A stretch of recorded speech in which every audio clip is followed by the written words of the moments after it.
Encerrada a primeira discussão. Em primeira discussão, o projeto de lei número 193/2024, contido no processo número 244/2024, de autoria da vereadora Tatiane Frisso, que declara de utilidade pública a Força Auxiliar Bombeiros Voluntários Rota do Sol. Relator, vereador Felipe Gremelmaier, com a palavra o relator para a leitura do parecer. Pois não, senhora presidente. É pela legalidade do projeto de lei número 193/2024, contido no processo número 244/2024.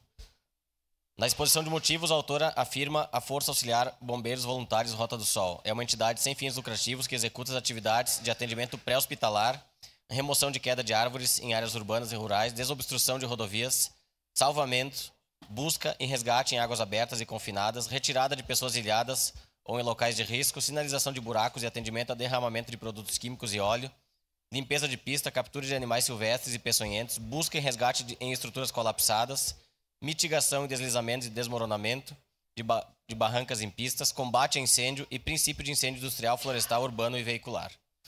Afirma ainda que a entidade realiza diversas palestras e eventos sociais, levando informação para escolas, associações comunitárias e demais pessoas da nossa cidade. Finaliza dizendo que o trabalho realizado é o resultado de uma série de esforços solidários de um núcleo de pessoas que, por vontade própria, unem-se nos objetivos e esforços para a busca comum de soluções para as necessidades humanas. Tratam-se de diversas atividades organizadas e sistematizadas mediante programas encaminhados a brindar assistência para que indivíduos, grupos e comunidades obtenham condições mínimas de bem-estar social integral. Feito o breve relato, passamos à análise legal.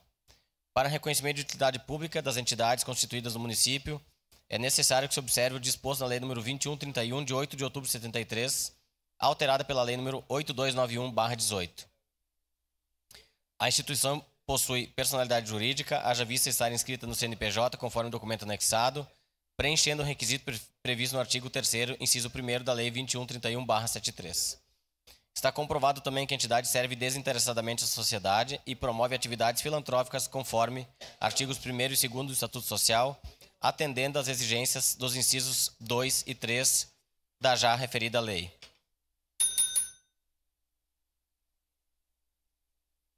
Quanto aos cargos da diretoria, são exercidos gratuitamente conforme teor do que dispõem os artigos 24 do seu Estatuto Social, sujeitando-se à determinação do artigo 3º, inciso 4 da lei.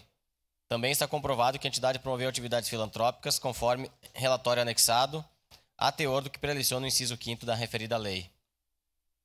Sendo assim, conforme documentos acostados no processo, tem-se que a Força Auxiliar Bombeiros Voluntários Rota do Sol atende aos requisitos legais para ser reconhecida como de utilidade pública. Face ao exposto, por estar de acordo com as determinações legais, opina-se pela legalidade da proposição, por se enquadrar nos dispositivos legais exigidos pelas leis número 2131/73, 8291/18. É o parecer e vem assinado pelos membros da comissão, senhora presidente. Obrigada, vereador Felipe. Em primeira discussão.